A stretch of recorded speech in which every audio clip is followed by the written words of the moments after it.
ప్రభుత్వ పాఠశాలల పిల్లల శ్మశాన వాటికల వచ్చేసి ఈరోజు మన ప్రోగ్రాం అండి. నిజంగా ఎంత దరిద్రము అంటే, ఒకవైపు తెలంగాణ తల్లి విగ్రహాలు పెడుతూ తెలంగాణ తల్లికి పూలదండలు వేస్తూ, ఇంకొక వైపు తెలంగాణ బిడ్డల చావుకి ఈ ప్రభుత్వం కారణమవుతుంది. నిజంగా ఈరోజు నేను మాట్లాడే మాటలు కొంతమందికి నచ్చకపోవచ్చు, కానీ ఇవే నిజాలు, ఇవే సత్యాలు. ఈరోజు నిజంగా ప్రభుత్వం చేసేటటువంటి ఈ దరిద్రాలు ఏవైతే ఉన్నాయో, ముఖ్యంగా ఈ విద్యార్థుల పట్ల ప్రభుత్వం చూపిస్తున్న వివక్ష ఏదైతే ఉందో అది మొత్తం మీ ముందు పెడతాను.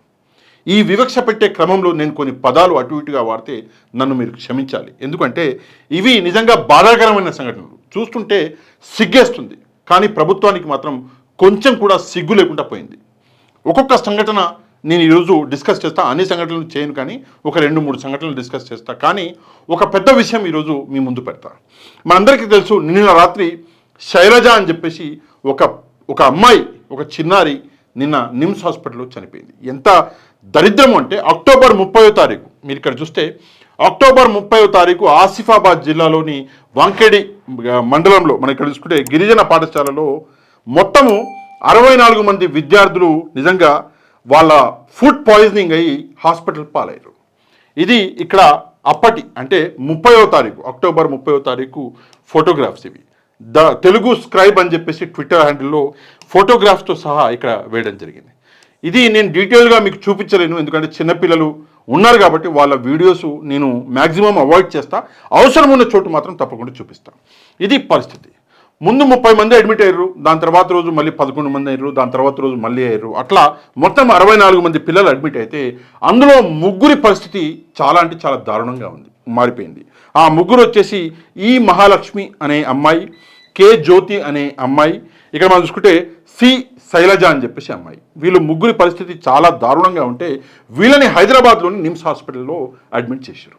ఈ 3లో ఇద్దరు, మహాలక్ష్మి, జ్యోతి, ఇద్దరు కూడా మనం చూసుకుంటే 14వ తారీఖు అంటే ఈ నెల 14వ తారీఖు రికవర్ అయిపోయి వాళ్ళు ఇంటికి వెళ్ళిపోయారు. కానీ శైలజ పరిస్థితి మాత్రం నిజంగా దారుణంగా మారిపోయింది.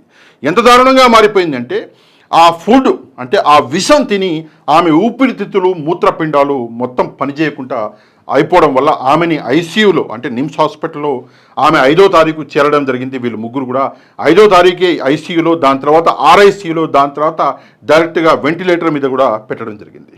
కానీ ఎంత దారుణమో, నిన్న రాత్రి ఆ అమ్మాయి, ఆ పాప చనిపోయింది. అది చూసి, అది కాకుండా ఆమె చనిపోయాక ఆమె తల్లి మాట్లాడింది. ఆ మాటలు విని సభ్య సమాజం సిగ్గుతోటి తలదించుకోవాలి. ఆ పరిస్థితులు నిన్న నిజంగా నేను చూసిన, కళ్ళల్లో నీళ్ళు వచ్చే పరిస్థితి. అప్పటికప్పుడు వీడియో చేయాలి, కోపం మీద ప్రభుత్వాన్ని కడిగి బారేయాలని చెప్పేసి నేను ఆలోచించిన, కానీ చేయలేని పరిస్థితి. ఎందుకంటే రాత్రి చాలా లేట్ అయిపోయింది కాబట్టి నేను వీడియో చేయలేకపోయినాను. ఇక్కడ మీకు ప్రయత్నిస్తా, జాగ్రత్తగా ఈ తల్లి పడే ఆవేదనను వినండి. ఆ ఆవేదన వెనకాల ఉన్నటువంటి నొప్పిని గ్రహించండి. ఇక్కడ చూడండి. महिना झाला तरी काहीच कमी नाही, चांगले काहीच बेस नाही करले. माझी पोरी एकच पोरगी होती म्हणे.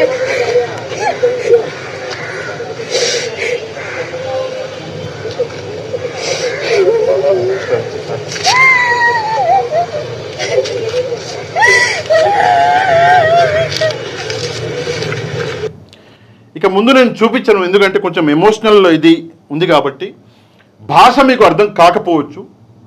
ఆమె మాట్లాడే భాష మీకు అర్థం కాకపోవచ్చు, ఎందుకంటే వేరే లాంగ్వేజ్లో మాట్లాడుతున్నది కాబట్టి.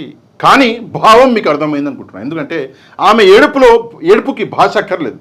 బిడ్డ చనిపోతే తల్లి ఎట్లా ఉంటుంది, తల్లి పరిస్థితి అన్నది ఇక్కడ మీకు కనిపిస్తున్నది. ఇక్కడ ఏం జరిగింది నిన్న అంటే, నిన్న కూడా ఒక కొత్త కుట్ర జరిగింది. ఎంత దారుణం అంటే, నిస్సిగ్గుగా, నిర్లజ్జగా ఈ ప్రభుత్వ పెద్దలు నిజంగా ఈ అమ్మాయి యొక్క డెడ్ బాడీని నిమ్స్ హాస్పిటల్ నుంచి గాంధీ హాస్పిటల్కి తరలించి అక్కడ మొత్తం ఏమంటారు పోస్ట్ మార్టం అవి కంప్లీట్ చేసి తీసుకెళ్ళి వాళ్ళ ఊరికి తీసుకెళ్లే పరిస్థితి. అంటే దొంగతనంగా, గుట్టు చప్పుడు కాకుండా పోస్ట్ మార్టం చేసిన పరిస్థితి ఈరోజు మనం చూస్తున్నాం. నిజంగా సిగ్గుపడాలి మనం. ఇక్కడ చూసుకుంటే ఇది ప్రస్తుతం ఒక 2 గంటల ముందు విజువల్స్. ఎక్కడ అంటే ఆ అమ్మాయి వాళ్ళ ఊరు పరిస్థితి ఇది. ఆ ఊరిని మొత్తం పోలీసులు చుట్టుముట్టేసి ఊర్లోకి ఎవరు వెళ్లకుండా, అంటే కర్మకాండాలు జరిగేంత వరకు ఎవరు వెళ్లకుండా చూసుకుంటున్నారు. ఈ బుద్ధి ఈ జ్ఞానము పిల్లలకి అన్నం పెట్టేటప్పుడు లేకుండా ఇట్లాంటి పనికి మాలిన చెత్త పనులు చేయడానికి మాత్రం బాగా వాడుతున్నాడు రేవంత్ రెడ్డి గారు. నిజంగా ఎంత బాధాకరమైన విషయం అంటే ఇక్కడ చూడండి, ఆ గ్రామంలోకి ఎవరు వెళ్లకుండా ఎవరు వెళ్తున్నా కూడా ప్రశ్నించడము ఇట్లా చేస్తున్నారు ఇక్కడ పోలీసులు. ఎందుకంటే గొడవలు అవుతాయి అని చెప్పేసి ఇవి చూడండి, చెక్ చేసి మరి పంపిస్తున్నారు ఒక్కొక్కరు. ఇది ఆ గ్రామం యొక్క పరిస్థితి. నేను రేవంత్ రెడ్డి గారితో పాటు ఆయన మంత్రులని, ముఖ్యంగా సీతక్క గారిని, ఈ జిల్లా యొక్క కలెక్టర్ గారిని, ఈ డిఈఓ ఎవరైతే ఉన్నారో డిస్ట్రిక్ట్ ఎడ్యుకేషన్ ఆఫీసర్ని, ఈ అధికారులను ఒక చిన్న ప్రశ్న అడుగుతా. ఏంటంటే, మీకు కూడా పిల్లలు ఉంటారు కదా, ఈ పాప శైలజ ఎవరైతే ఉన్నదో నిజంగా సిగ్గుచెట్టు 27 రోజులు ప్రాణం కోసం ఆమె పోరాడింది. 23 రోజులు నిమ్స్ హాస్పిటల్లో ఐసీయూలో ఉన్నది, చాలా పోరాడింది. లోపల పేగులు ఒక్కొక్కటి తెగిపోతున్నా కూడా ఆ నొప్పిని భరించింది. నేను మళ్ళీ బతుకుతా అని చెప్పేసి, ఎందుకు బతికి నేను నా కుటుంబానికి మంచి చేయాలి అని చెప్పేసి ఆ తాపత్రయం. ఈరోజు వీళ్ళందరినీ రేవంత్ రెడ్డితో సహా అందరినీ అడుగుతున్నాను నేను, మీకు పిల్లలు ఉన్నారు కదా, తీసుకెళ్ళి ఆ భోజనం మీ పిల్లలకి తినిపించే దమ్ము సత్తా మీకుందా? ఉంటే రండి, తినిపించండి, తీసుకెళ్ళి నిమ్స్ హాస్పిటల్ పడేయండి మీ పిల్లని. అప్పుడు మీకు సిగ్గు వస్తుంది, లజ్జ వస్తుంది. అంతవరకు మీకు సిగ్గు లజ్జ రాదు. ఎంత దర్జాగా తిరుగుతున్నారు అంటే కొంచెం కూడా మొహంలో, అరే నేను పాలించేటటువంటి రాష్ట్రంలో ఒక పాపకి నేను న్యాయం చేయలేకపోయినా, ఒక పాప బ్రతుకు జీవితాన్ని కాపాడలేకపోయినా అని చెప్పేసి ఒక్క నొప్పి కూడా కనిపిస్తలేదు అంటే ఎంతగా రాజకీయాలు గలీజు బురదలాగా మారిపోయినాయో ఇక్కడ అర్థమవుతుంది. దీనికంటే సిగ్గుచేటు ఏమైనా ఉంటుందా? ఒక్కసారి ప్రభుత్వ పెద్దలు ఆలోచించుకోవాలి. అది ఏ ప్రభుత్వం అయినా సరే, వాడు ఎవడైనా సరే, సంబంధం లే. పిల్లలకి న్యాయం ఇంత అన్నం పెట్టలేనోడు తనని తాను పెద్ద రాజంట, నా నోటికి గలీజ్ మాటలు వస్తాయేమనంటే నిజంగా సిగ్గుచేటు. తల్లిని చూస్తే కళ్ళలో నీళ్ళు వచ్చే పరిస్థితి. సమాధానం చెప్పు రేవంత్ రెడ్డి, తల్లికి చూద్దాం, చెప్తావా? చెప్పేసుకుని కొడుతుంది. ఇక్కడ ఇంకో విషయం ఏంటంటే మనందరం చూడవలసిన విషయము, ఇక్కడ చూసుకుంటే ఎన్నిసార్లు టోటల్గా మనము ఒకసారో రెండు సార్లు ఇది జరగలేదు, ఎన్నిసార్లు జరిగిందంటే 38 సార్లు. తెలంగాణ రాష్ట్రంలో ఈ ఏడాదిలో జనవరి నుంచి ఇప్పటి వరకు మొత్తం 38 సార్లు ఈ ఫుడ్ పాయిజనింగ్ కేసులు అన్నవి జరిగినాయి. ఈ 38 సార్లలో 886 మంది పిల్లలు హాస్పిటల్ పాలయ్యారు. 38 సార్లు ఫుడ్ పాయిజనింగా. ఇది సిగ్గుచేటు కాదా? ఇదా రాష్ట్ర ప్రతిష్ట? ఒకవైపు విగ్రహాలు కట్టుకుంటూ మీరు ప్రజల డబ్బుని తీసుకెళ్ళి అక్కడ గంగమ్మల కలిపేస్తుంటే, రెండో వైపు మా పిల్లలు భోజనాలలో పురుగులు తినాలా? 38 సార్లు ఫుడ్ పాయిజనింగ్ అవుతుందా? 886 మంది పిల్లలు హాస్పిటల్ పాలవుతారా? ఎంత సిగ్గుచేటు. అందులో ఇక్కడ ఇది ఒక లిస్ట్ అండి. ఈ లిస్టులో పేర్లు చూసుకోండి. 48 మంది పిల్లలు చనిపోయారండి ఈ సంవత్సరం జనవరి నుంచి ఇంతవరకు. 48 మంది పిల్లలు చనిపోయారు. నిజంగా దీనికంటే ఇంకొక సిగ్గుచెడు పని ఉంటుందా? ఇక్కడ చూసుకోండి, నల్గొండ జిల్లా ఫస్ట్ కేసు, ఎస్సీ గురుకుల హాస్టల్ ఎస్సీ. ఎప్పుడు? జనవరి 23, 2024. భార్గవి అనే అమ్మాయి అనుమానాస్పద మృతి. ఇది కేవలం ఫుడ్ పాయిజనింగే కాదండి, ఇందులో అనుమానాస్పద మృతులు ఉన్నాయి, ఆత్మహత్యలు ఉన్నాయి, ఫుడ్ పాయిజనింగ్ కేసులు ఉన్నాయి. మొత్తం 48 మంది స్టూడెంట్స్ చనిపోయారు. మరి మొహం తీసుకెళ్ళి ఏడబెట్టుకోవాలి? ప్రభుత్వ పెద్దలు ఒకసారి ఆలోచించుకోవాలి. ఏసీ కార్లలో తిరగడం మొగతనమా? ఏసీ ఆఫీసర్లలో కూర్చొని ఆర్డర్లు పాస్ చేయడం మొగతనమా? రండి, గ్రౌండ్ లెవెల్లో రండి. ఎవరైతే ఈ జిల్లాలో అయితే ఈ జరిగాయో కలెక్టర్లందరినీ పీకి పడేయండి. డిస్ట్రిక్ట్ ఎడ్యుకేషన్ ఆఫీసర్ని డిస్మిస్ చేయండి, సస్పెండ్ కాదు. మీ సస్పెండ్ కూడా ఎట్లుంది జోకు, అది కూడా చెప్తా నేను. మీ సస్పెన్షన్ జోకు నిజంగానే అది ఇంతవరకు బ్రహ్మానందం గారు కూడా ఆయన జీవితంలో చేయలేదు. అంత పెద్ద జోకు, సస్పెన్షన్ జోకు మీరు చేశారు. ఇక్కడ ఇంత దారుణం. మొత్తం మనం చూసుకుంటే ఫుడ్ పాయిజనింగ్ మరణాలు ఈ 48 మందిలో 4 ఉన్నాయి. 8 మంది అనుమానాస్పద మరణాలు ఉన్నాయి. ఇక్కడ చూసుకుంటే 13 అనారోగ్య మరణాలు ఉన్నాయి. 23 బలవాన్ మరణాలు, ఆత్మహత్యలు. ఇది మీ రికార్డు. ఆత్మహత్య అయినా సరే ఎవరైనా స్టూడెంట్ ఎందుకు చేసుకుంటాడు? మీ నిర్లక్ష్యం వల్ల చేసుకుంటాడు. అనారోగ్యం వల్ల ఎట్లా చనిపోయారు అంటే మీరు ఆరోగ్యవంతమైన ఫుడ్ ఇవ్వలేకపోతున్నారు కాబట్టి చనిపోయారు. సిగ్గుతోటి మనం తలదించుకోవాలి ప్రభుత్వం గారు. ఒకడినంటే మళ్ళీ నన్ను అంటున్నాడు అని చెప్పేసి రోషం పొడుస్తూ వస్తుంది. ప్రభుత్వం గారు అందరూ వస్తారు, పైనుంచి రేవంత్ రెడ్డి నుంచి కింద చపరాసి వరకు అందరూ వస్తారు. సిగ్గుపడండి. మేమేదో పీకేస్తున్నాం, మేమేదో ఆర్థికంగా మేము ముందుకెళ్ళిపోతున్నాము, ఓ అది ఇది ఏం పీకుతున్నారు? దేశ భవిష్యత్తుని, రాబోయే తరాలను నాశనం చేస్తున్నారు.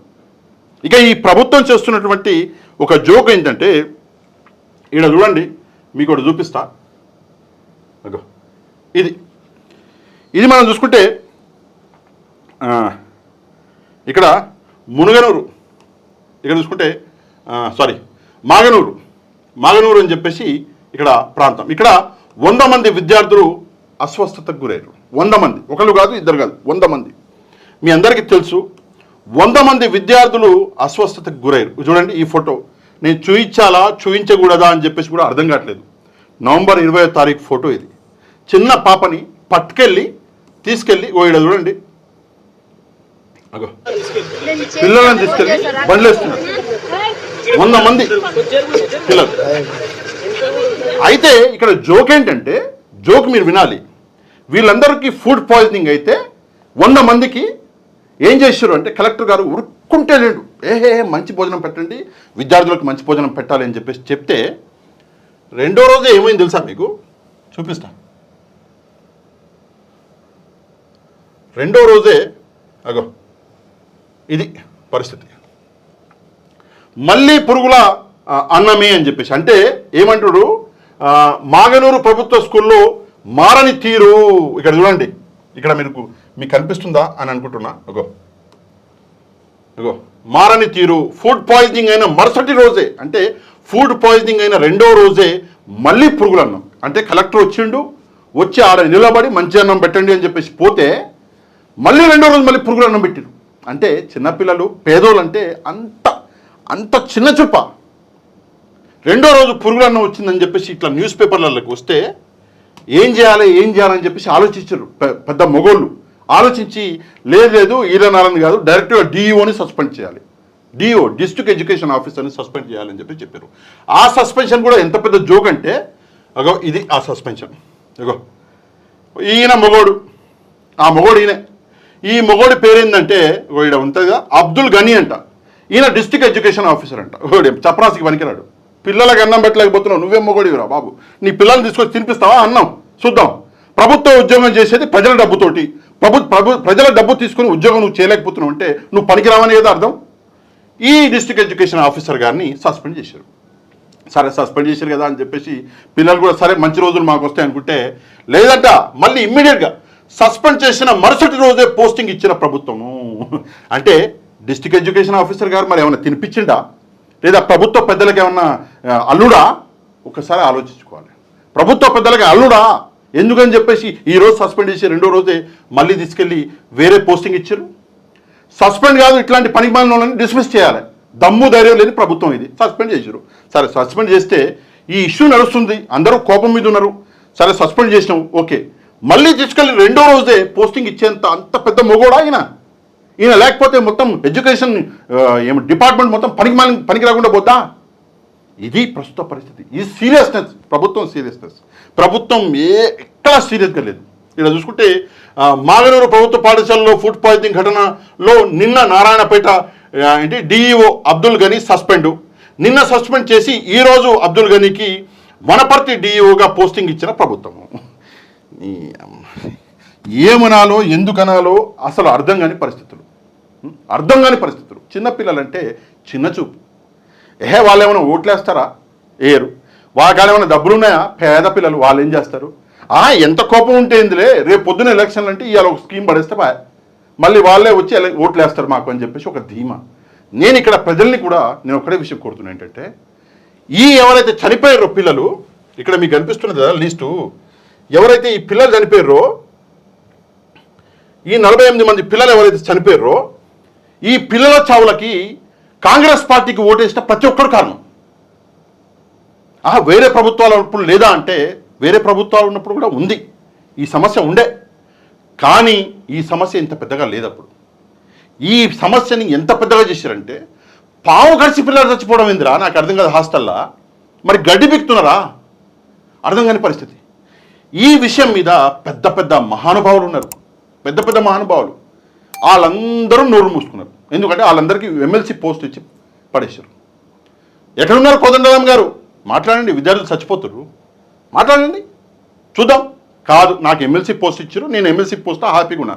ఎక్కడున్నావు మళ్ళన్నా? నాకు అర్థం కాదు. ఓ పెద్దగా గొంతులేసి అరిచినావు కదా, ఈ రోజు వరకు నీ గురించి ఒక్కసారి కూడా నేను మాట్లాడలేదు నెగిటివ్గా. ఇప్పుడు నేను అడుగుతున్నా, నేను ఏడ ఉన్నావు? ఈ విద్యార్థులు చచ్చిపోతున్నారు నీ ప్రభుత్వంలోనే. అడుగు ముఖ్యమంత్రిని కలిసి, ఏందా నువ్వు చేయలేకపోతున్నావు, దిగిపో అని చెప్పేసి చెప్పు. చెప్పగలవా? చెప్పే ధైర్యం ఉందా? మల్లన్న గారిని అడుగుతున్నా, కోదండరామ్ గారిని అడుగుతున్నా. కోదండరామ్ గారు కూడా నిజంగా ఇంత దీనస్థితికి పడిపోయిండు అంటే ఇక తెలంగాణలో మంచి రోజులు వచ్చినట్టుగా అనిపిస్తలేదు. తెలంగాణ తల్లి పరిస్థితి ఒక విగ్రహంగా ఈరోజు అక్కడ నిలబడవలసిన పరిస్థితి వచ్చింది. మనం అందరం, కొండా సురేఖ గారు, ఇక్కడ మనం చూసుకుంటే సీతక్క గారు, వీళ్ళందరూ సమాధానం చెప్పాలి. మంత్రులు అయిపోయినాం, ఇవాళ మాకు పట్టదు, నేను పార్టీలు చేసుకుంటాం, నేను ఏదో మందు తాగుతాం. వస్తున్నాయి కదా వీడియోలు కొండా సురేఖ గారి, నేను అంటలేను, ఆమె వీడియోలో వస్తున్నాయి. పార్టీలు మందుల కాడికే మీరు సరిపోతున్నారు, కానీ పిల్లలకు న్యాయం చేస్తుంటే మాత్రం ఏడ పనికి వస్తలేరు, పావలకు కూడా పనికి వస్తలేరు. ఒక్కసారి దీని మీద తప్పకుండా నేనైతే న్యాయ పోరాటం చేస్తా. నేను వదిలిపెట్టే ప్రసక్తే లేదు. నేను న్యాయ పోరాటం చేస్తా. నేను హైకోర్టుకు వెళ్తా ఈ విషయం మీద. నేను పర్సనల్గా హైకోర్టులో నేను పిటిషన్ వేస్తా. వదిలిపెట్టే ప్రసక్తే లేదు. ఈ జిల్లాలకు సంబంధించిన అందరు కలెక్టర్లన్నీ హైకోర్టుకు లాగుతా. మీరు పని చేయలేకపోతున్నారు, అందువల్ల మా విద్యార్థులకు ఈ పరిస్థితి అని చెప్పేసి అందరూ డిఈఓలను తీసుకొచ్చి కోర్టు ముందర నిలబెడతా. ప్రభుత్వాన్ని పిలిపించి మరీ అక్కడ కోర్టు ముందర నిలబెడతా. నేను నా పని తప్పకుండా చేస్తా. మీరు కూడా తప్పకుండా దీని మీద స్పందించండి. ఈ వీడియో రాష్ట్రంలో ఉన్నటువంటి అందరి దాకా చేరాలి, ప్రతి తెలుగువాడికి చేరాలి. 2 రాష్ట్రాల్లో కూడా ఏం జరుగుతుందో తెలవాలి కదా, ప్రభుత్వం పిల్లల్ని ఎంత బాగా చూసుకుంటుందో తెలవాలి కదా. అందుకే వీడియోని వైరల్ చేసే బాధ్యత మీ చేతుల్లోనే పెడుతున్నా. అంతే చెప్తా, ఇంకేం చెప్పను. నెక్స్ట్ వీడియోలో మళ్ళీ కలుద్దాం. అంతవరకు థ్యాంక్ యూ వెరీ మచ్. జై హింద్.